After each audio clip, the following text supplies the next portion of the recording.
Republican Party chair in California. She's tasked with getting Republicans elected statewide. This week on our political show, The Issue Is, I asked her if recent ICE raids are making that job harder by shifting some of the political focus away from California's specific concerns like homelessness, affordability, and crime. She argued immigration arrests are about crime. And I would encourage people to go to the Department of Homeland Security at dhs.gov and take a look at exactly who's being arrested, because they post who's being arrested. And when you look at that and you find heinous murderers, drug dealers, rapists, these are the people that are being removed from our country. But those aren't the only people that are being removed. We know that there are significant percentages of people who have not committed any other crimes other than being in this country illegally, people who are gardeners and day laborers and all the rest of it, who are being arrested and being deported. Is that a good thing? That's not what I'm hearing. That's not what I'm hearing. That's not what you're hearing? That's not what I see on the Department of Homeland Security. That's not what I'm hearing from our U.S. Attorney, Bill Asaley. Who's being arrested are the criminals that are here illegally and are committing crimes, or who are criminals in other countries that have come over here to escape being prosecuted in their country, and they're being removed. So that comment is sparking backlash, especially since many news outlets, including this one, have reported widely on the deportation of people whose only offense is being here illegally. ICE, Border Patrol have acknowledged that that's happening, including on our show. ABC reports, citing ICE data, that it's about 47% of people who they've been picked up by ICE do not have criminal records other than coming to the country illegally. We now turn to Corinne Rankin's counterpart. Rusty Hicks is the chair of the California Democratic Party. Rusty, thanks for being with us. Your response to what you just heard? Well, it's sad. It's ignoring the facts.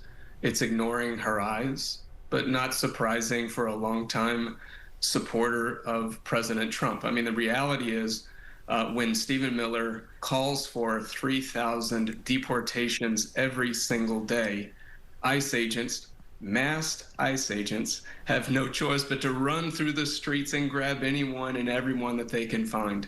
And that's exactly what they've done. In fact, the LA Times just came forward with a report that said that as many as 7 in 10 folks that are being picked up on the streets of Los Angeles have no criminal record.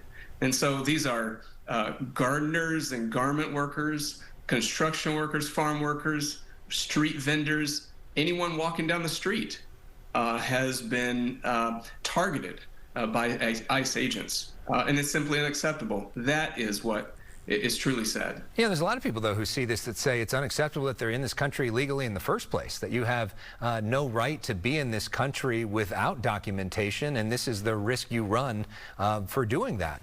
What do you say to those who say, you know, this is their responsibility? Yeah, certainly there's a right way to come into this country, and we also know that that system has been broken for a long, long time. And yet you have members of our communities who are contributing, working, tax paying. Our kids go to schools together. We live in the same neighborhoods together. We connect with one another. They are a part of our community. Targeting them on the streets of California or any part of this country, simply striking fear. Striking fear. You just did a piece about students that are afraid to come to school because of the fear of their parents being grabbed. That is not the right way to go about this. You know, we had this court hearing today in the Ninth Circuit Court of Appeals. There were 2 Clinton appointees and a Biden appointee in terms of the judges. It really sounded like they're going to side with Mayor Bass, the city of Los Angeles, the ACLU, and rule against the administration. They didn't give their ruling, but it certainly sounded that way if you were listening to the hearing today. Let me ask you the same question that I asked Corinne Rankin. How have these raids changed the politics of this moment? You're in the politics business. You're in the business of getting Democrats elected. How has that changed what you do? Well, I think it's made it clear as to what Donald Trump and Republicans are really about.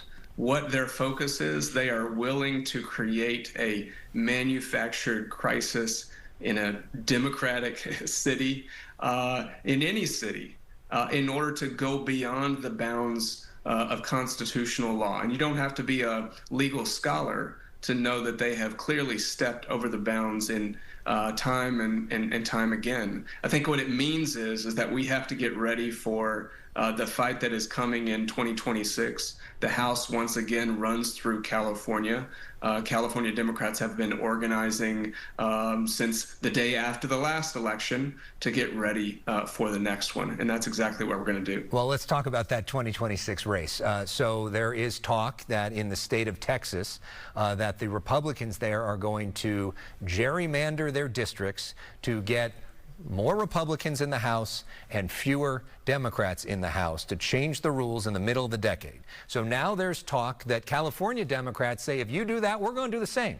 And we're going to put a special election before the voters to try to change our process so that we have more Democrats and less Republicans. You think that that's a good idea? And what do you say to people who think that that's actually going against the intent of the voters who like the idea of an independent redistricting commission and not having it be so partisan? Well, the voters supported an independent commission in 2010. 2025 looks a lot different than 2010. And while I suspect that voters support an independent commission, they also feel the brunt of the actions of the Trump administration, who is calling upon Republicans in Texas to get me, quote, get me 5 more seats. He is trying to lock in his regime for a long, long period of time. And so it's important when the rules are being changed, it's important that we fight fire with fire. And so I think Speaker Emerita Nancy Pelosi said it best. Texas shouldn't be walking down this road, but if they wanted to walk down this road, we walk down it together. And so I think California is ready to do what is required to not just win the next election, but to protect our democracy, because in many ways that's what's at stake. So it certainly sounds like you back that plan of a special election if needed. Well, certainly there's a lot of road between here and there, but certainly I believe that we've got to do what we've got to do in order to protect our democracy. Rusty Hicks, chair of the California Democratic Party, thanks so much for coming on and sharing your views. We appreciate it. Great to be with you.